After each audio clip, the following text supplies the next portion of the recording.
자, 오래간만에 또 영상을 찍게 되네요. 두 번째 방수 분량인데요. 방수 분량은 이제 첫 번째 가장 많은 게 화장실.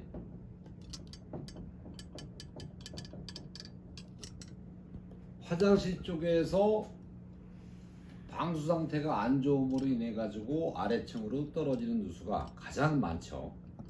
우리가 접할 수 있는 가장 흔한 누수입니다. 화장실 쪽에서도 종합유가라는 곳이 있어요. 종합유가가 뭐냐면 그 화장실 속에는 물 내려가는 그 통로가 첫 번째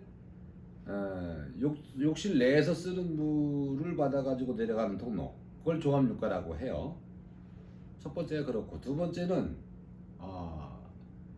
샤워 부스나 파티션이 있는 공간, 그러니까 샤워하는 공간이죠. 그쪽에 내려가는 유가가 있을 수 있고요.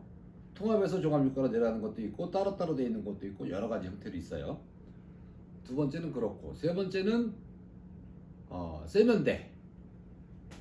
세면대 같은 경우에는 이제 P트랩이라고 해서 벽을 통해서 내려가는 배관이 있고, 또는 긴 다리를 놔가지고 아래쪽 구멍을 통해서 내려가는 통로가 있고, 세 번째가 그렇고, 네 번째는 양변기, 우리가 이제 그 오수배관이라고 얘기하는데, 양변기를 통해서 내려가는 배관이 있고, 그래서 한 네 가지 정도로 요약할 수가 있겠어요. 그 중에서 가장 많은 곳이 화장실 쪽에서도 종합유가,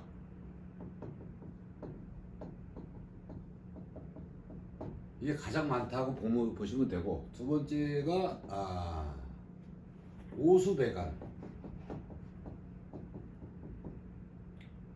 세 번째를 벽배수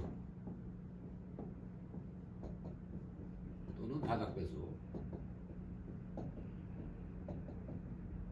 요거 이제 세면대 쪽이죠. 세면대. 네 번째가 이제 샤워 파티션 내지는 샤워 부스.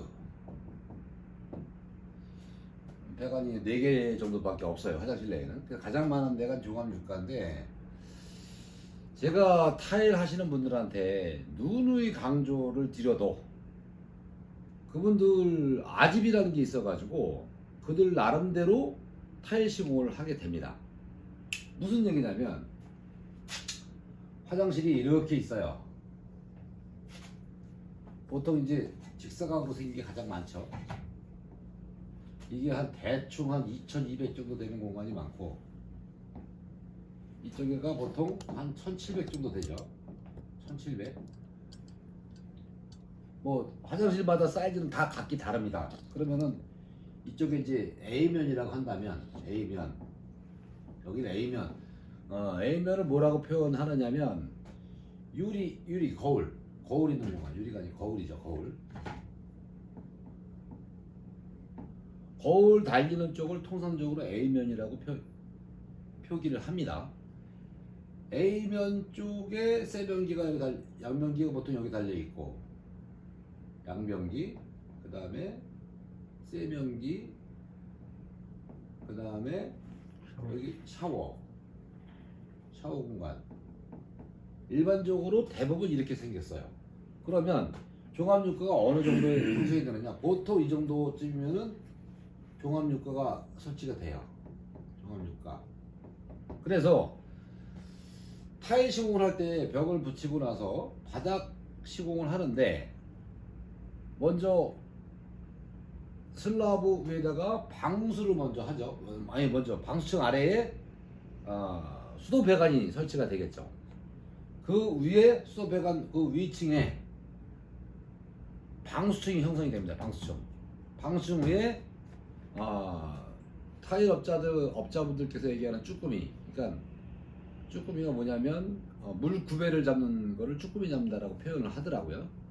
쭈꾸미를 잡고 그 위에 타일을 까는데, 타일 까는 과정에서 종합유가를 설치합니다. 유가를 설치하는데, 유가를 설치할 때에 반드시 하수구 구멍. 잠깐만요. 하수구 한번 가져.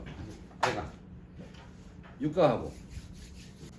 죄송합니다. 이 재료 준비가 제대로 안 돼가지고 요게 이제 75mm PVC 배관이에요. 요건 이제 육가라는 건데 보통 화장실 내부에 많이 설치가 돼 있죠. 아까 이거 종합육가에서 물 새는 거 말씀드리면서 타일 업자분들께서 조심해서 시공을 해야 되는데 요 육가 시공할 때는 그 부분을 말씀드리다 말았죠. 대부분 화장실 내부에 있는 종합육가 배관은 75mm는 아니에요. 이해를 돕기 위해서 준비를 한 것이고 대부분의 배관은 50mm 정도가 가장 많이 있어요. 그러면 이게 이제 화장실 내부에 설치가 돼 있죠. 여기다가 육가를 안 치는데 타일을 깔았어요. 타일을 보통 이 스라 배관 윗스라에 맞춰서 대부분 깝니다. 타일을. 신축 현장 같은 경우에는 배관이 타일보다 이렇게 많이 올라와 있죠. 그리고 타일 까시는 분이, 시공하시는 분이 여기를 1대1 면으로 딱 날려가지고 바닥면하고 배관하고 1대1로 딱 날린 다음에 커트 시킨 다음에 이것을 육가를 갖다가 안 치죠. 안 칠 때 이 동그란 부분이 이 배관에 가서 들어가서 맞게끔 돼 있어요. 이렇게 딱 맞게끔 돼 있어요. 이렇게 시공하는 겁니다. 이렇게 시공하면 아무런 문제가 될 게 없어요. 이 여기를 통해서 물이 새는 경우는 아예 발생하지 않습니다. 여기서는. 그런데 문제는 뭐냐? 화장실 리모델링을 할 경우에 물론 바닥을 철거하고 나서 타일 시공을 하는 세대들도 많이 있겠지만 제가 아는 범주 내에서는 바닥을 철거하지 않고 기존의 타일인데다가 덧방을 치고 또 덧방 친 곳에 또 덧방을 치고 그런 현장들을 제가 워낙에 많이 봤습니다. 그러면 처음 시공할 때 당시에는 타일면이 이 하수도 배관하고 1대1로 딱 맞아 있는데 그 위에다 덧방을 칠 경우에는 타일이 이 배관 윗스라보다 계속 올라옵니다. 이렇게 일절씩 이렇게 올라와요. 쭉쭉 올라옵니다. 그러면 육가를 안 칠 때 예전에 처음 시공할 때 당시에는 이 하수도 배관하고 배관 속에 육가 쏙 들어가서 시공이 됐겠지만 타일면이 올라옴으로 인해 가지고 이렇게 뜨는 거죠. 이렇게 육가가 뜹니다. 그러면 요 공간을 뜨는 공간을 속방수라고 이제 표현을 하는데 뜨는 공간을 속방수를 해줌으로 인해 가지고 이 뜨는 공간을 갖다가 백세면 갖다 잘 이겨서 요렇게 뜬다고 봐야 되겠죠. 물이 여기 이쪽에서 물이 들어가 가지고 튀어서 튄다는 의미는 뭐냐면 물이 여기 떨어지면서 이쪽으로 막 튑니다. 이렇게 튀어 이 공간으로 튀어나와요. 이게 봉수컵이라는 것인데 이게 튀어나온 것이 율로 물이 떨어지면서 옆으로 튀어나온다는 거죠. 물이. 그래서 이게 떠있다라고 가정을 해보면 아이고 말 안 났네. 물이 튀어가지고 세면에 가서 막 묻어요. 그러면 세멘트는 물을 빨아들이는 성질이 있습니다. 그래서 튀어서 빨아들여 가지고 그것이 물이 모아져 가지고 아래층으로 물이 내려가는 거예요. 물론 방수층이 멀쩡할 경우에는 아래층으로 물 새는 증상이 발생하지 않겠죠. 그런데 방수층이 문제가 발생이 됐다. 그랬을 경우는 100% 물이 셉니다. 100% 물이 새요. 왜? 이것이 이 안으로 이렇게 물려 있어야 되는데 육가가 배관 안으로 쏙 들어가 있어야 되는데 여기 보시는 바와 같이 덧방을 칠 경우는 이게 올라온다는 거예요. 반드시. 그랬을 때 우리가 속방수 한다는 의미가 뭐냐면 올라온 부분을 백세면으로 다 막아주는 겁니다. 이렇게 삐삐 돌아가면서 막아주면 물이 튀어본들 백세면으로 다 여기가 막아져 있다라고 한다면 물이 튀어서 나올 공간이 없겠죠. 이쪽으로 화장실 내부 쪽으로 물 튀어서 나올 공간이 없어져 버리게 되는 거죠. 그래서 속방수를 반드시 해야 된다라고 누누이 말씀을 드리는데도 타일 하시는 분들이 우리 말을 듣질 않아요. 그래서 이 종합유가 속방수 불량으로 인하여 발생되는 누수가 가장 많다. 방수 불량 중에서. 이거 아주 많이 중요한 겁니다. 타일 하시는 분들한테 이 영상을 보신 분들은 반드시 이 속방수를 해달라고 요청을 하셔야만 됩니다. 반드시 하셔야 돼요.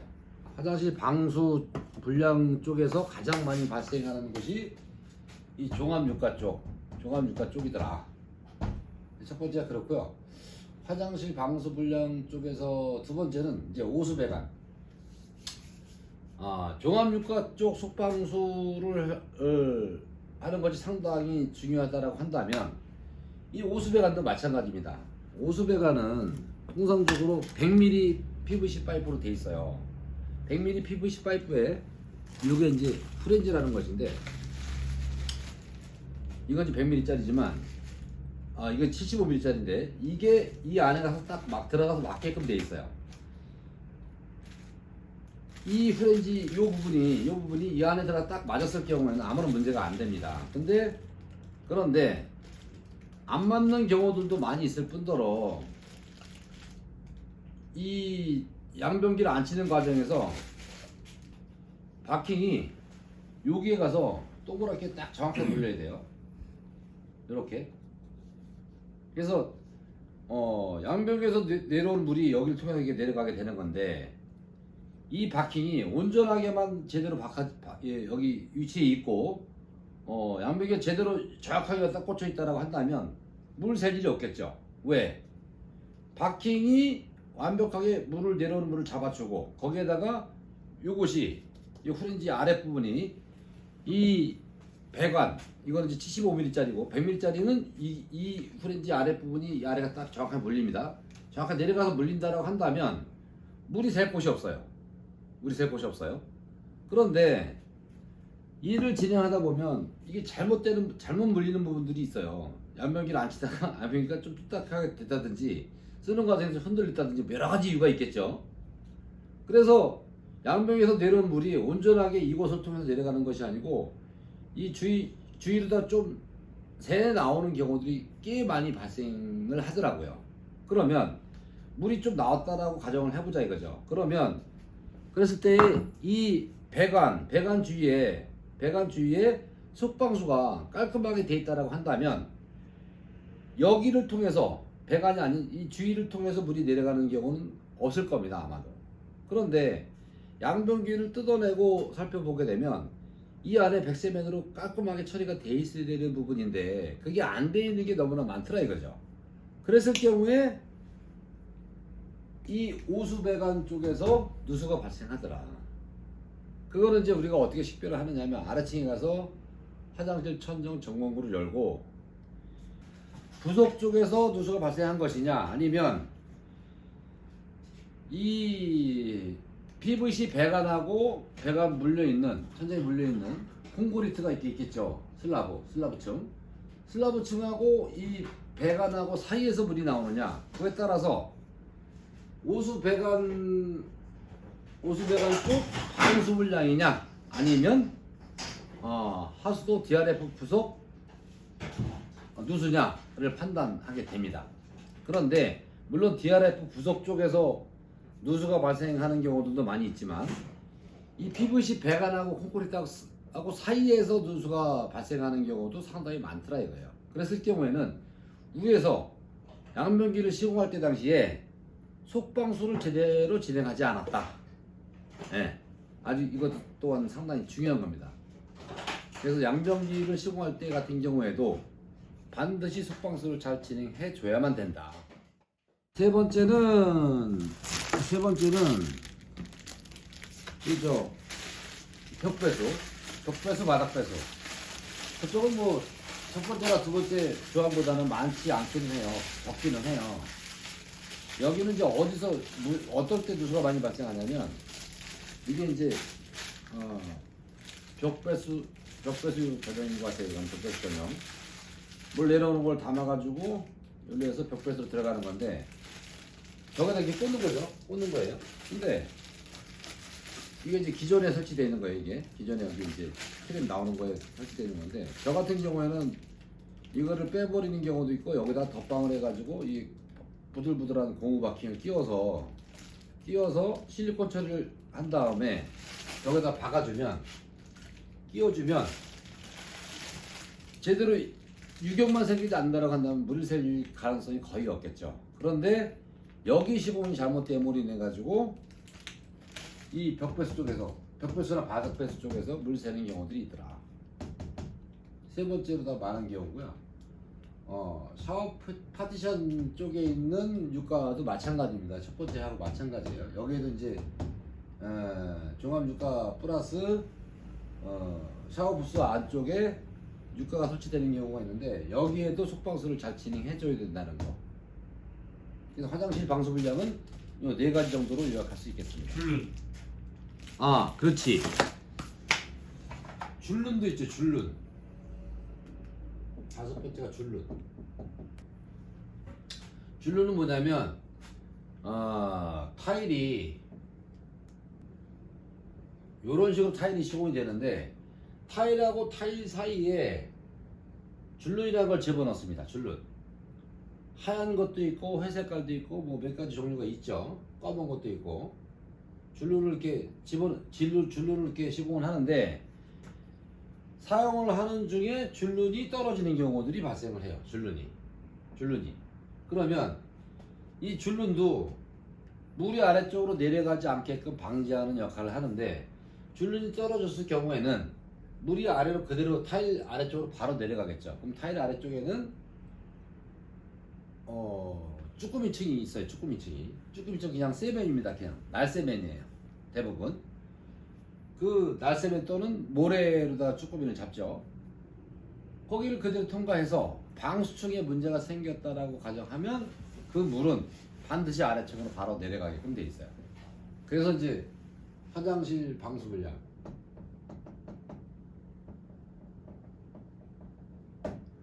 화장실에서 방수 상태가 안 좋음으로 인해 가지고 발생되는 누수는 이렇게 한 5가지 정도로 요약할 수 있겠다. 네, 화장실 방수 분량 이렇게 되고 그 다음에는 방수 분량이 여기만 있는 게 아니죠.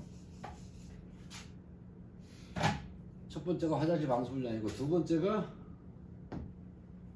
옥상 방수, 세 번째가 건물 외벽. 방수 분량 그러면 화장실 쪽에서 발생되는 게 가장 많겠고요. 두 번째가 옥상 방수, 세 번째가 건물 외벽. 요거는 이제 거의 뭐 이게 더 많은 경우도 있고 이게 더 많은 경우도 있고 왔다 갔다 합니다. 요것은 대부분이 빗물 누수와 연관이 있어요. 빗물 누수와 연관이 있죠. 어떤 건물이든지 간에 옥상이 있게 마련이에요. 옥상. 근데 옥상에 뭐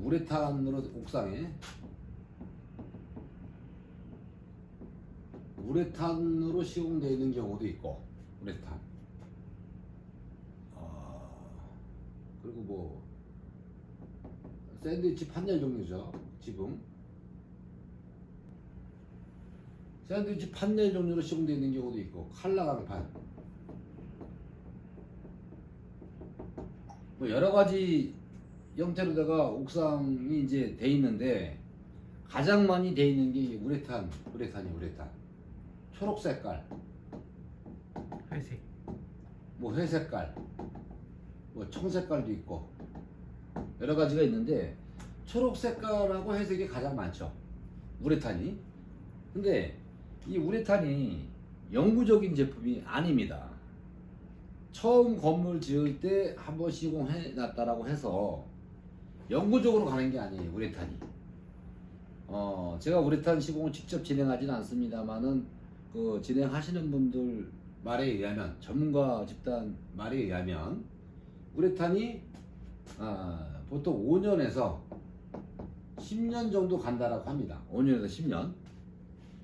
근데 이제 오래된 건물들 같은 경우에는 대부분 10년이 넘는 건물들이 많겠죠. 그러면 정기적으로 우레탄 공사를 한 번씩 해줘야 되는데 우레탄 공사를 아예 안 해주는 건물들도 많이 있고 또 시공 당시에 우레탄 시공 당시에 뭐 하도, 중도, 상도 이게 이제 시공 자재입니다. 자재 이름인데 하도, 중도, 상도를 물론 이제 하도를 바르기 전에 하도 시공을 하기 전에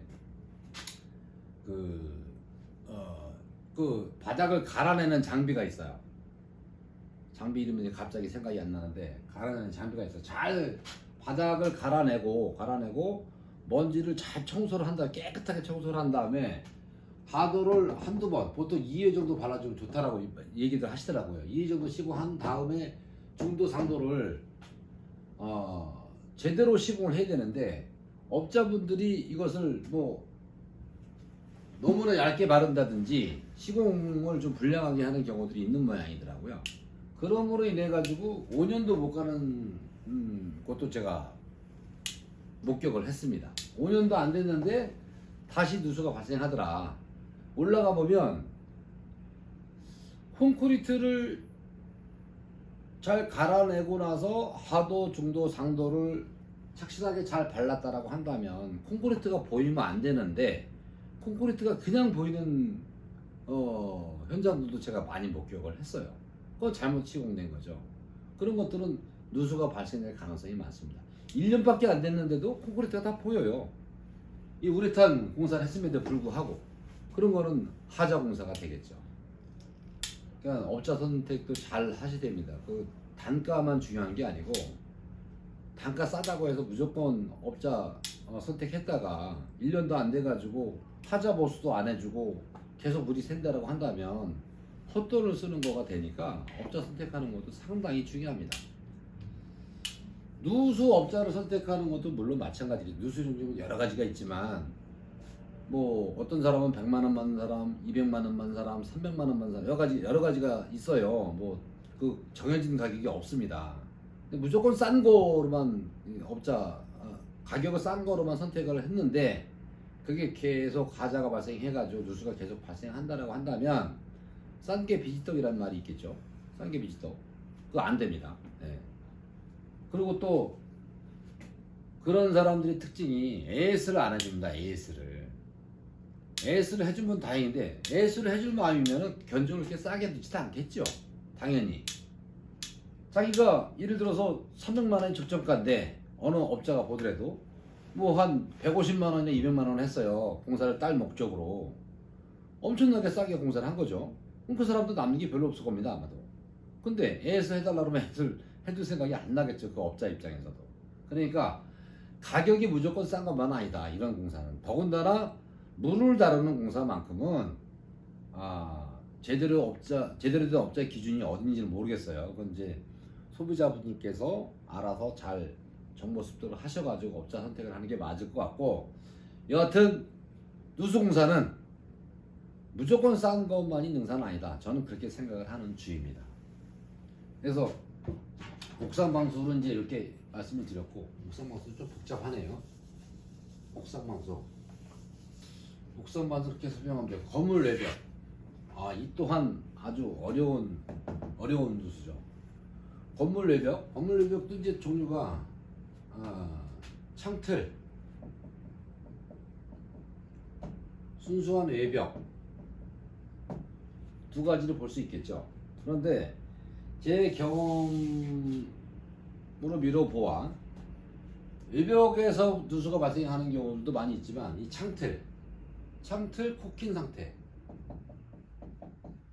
코낀 상태가 안 좋음으로 인해 가지고 발생되는 누수를 가장 많이 봤어요. 건물 외벽 중에서. 코킹이라는 게 뭐냐면 이게 창틀이에요. 창틀. 이게 창문입니다. 창문. 그러면 이 창틀 아랫부분하고 이 창 만나는 부분하고 외부 쪽에 보게 되면 여기를 실리콘을 갖다가 외장 실리콘이 있어요. 외장 실리콘 갖다가 두껍게 해가지고 물론 이제 쏘기 전에 이렇게 깨끗하게 청소를 해야 되겠죠. 깔끔하게 잘 마감을 지어야 되는데, 물론 이제 마감이 잘 됐음에도 불구하고 시간이 많이 흘러가면서 뭐 비도 오고 막 햇빛 비치고 하다 보면 실리콘이 들뜨는 경우가 있어요. 여기 공간이 들뜨는 경우가 있어요. 들뜨게 되면 그걸 물이 반드시 들어갑니다. 물이 들어가면 이 안에는 허정이에요. 허정. 아무것도 없어요. 물론 제가 뭐 창문을 시공하는 업자는 아니지만 그들 전문가들의 말에 의하면 이 창틀 내부에도 물이 아래쪽으로 내려가지 않게끔 방수 작업을 진행해야 된다라고 한답니다. 전문가들 말에 의하면 제가 이거 뜯어보지는 않았어요, 한 번도. 근데 대부분 업자들이 그 작업을 생략을 하고 그냥 허정인 그 공간에다가 창틀을 안 치고 거기다가 창을 올리고 실리콘 처리를 하는데, 창틀하고 이 건물 쪽하고 사이에 이제 실리콘 처리를 하겠죠. 그 실리콘이 뭐 한 30년 40년 가면 좋은데 그렇지 않은 경우가 많더라 이거죠. 그러면 실리콘이라고 하는 거는 물론 많이 오래 가는 경우도 있을 수 있겠지만, 그것이 이제 비 오고 햇빛 비치고 하다 보면 그게 들뜨는 경우들이 많더라 이거죠. 그래서 창틀 코킹 상태가 안 좋으면 아래층으로 물 새는 경우들이 많더라. 그리고 건물 외벽 쪽에서 창틀이 많은 부분을 차지하더라. 그렇게 되고, 건물 외벽은 그야말로 외벽이죠. 어디에서 물이 새는지를 알 수가 없어요. 알기가 참 난해합니다. 저 같은 경우에는 상황에 따라서 물 흘리기 테스트를 통해 가지고 누수 위치를 잡아내기도 하지만 정확한 누수 위치를 잡아내기가 너무 난해한 관계로 저 같은 경우에는 웬만하면 이 건물 외벽 누수라든지 이 옥상 방수 이런 거는 잘 진행을 안 하고 있어요. 화장실 쪽에서 발생되는 것들은 제가 다 커버가 가능한데, 옥상 방수라든지 이 건물 외벽 방수 같은 경우에는 제가 방문을 해서 제 눈에 보이는 거 외에는 이것이 분명하겠다라고 판단되는 거 외에는 그런 것들도 이제 제가 그냥 공사를 진행시키는 게 아니고 제 나름대로 테스트하는 방법들이 있어요. 여기서 원인 제공을 해가지고 물이 샌다 라고 하는 것이 확실하게 눈에 보일 때에만 이 두 가지는 진행을 합니다. 대부분은 진행 안 할 경우가 더 많아요. 그래서 이제 첫 번째 화장실 방수 불량, 두 번째 옥상 방수 불량, 세 번째 건물 외벽, 세 가지 말씀드렸는데, 누수의 종류 중에서 큰 타이틀 누수의 종류 중에서 수도배관 두 번째가 방수 불량인데, 방수 불량은 이렇게 세 가지 정도로 요약할 수 있겠다. 방수 불량은 세 가지 중에 하나 대부분 들어갑니다. 방수 불량은 이 중에 대부분 다 있어요. 그래서 이번 시간에는 방수 불량 이런 정도로 요약을 하고 마무리를 하도록 하겠습니다. 끝.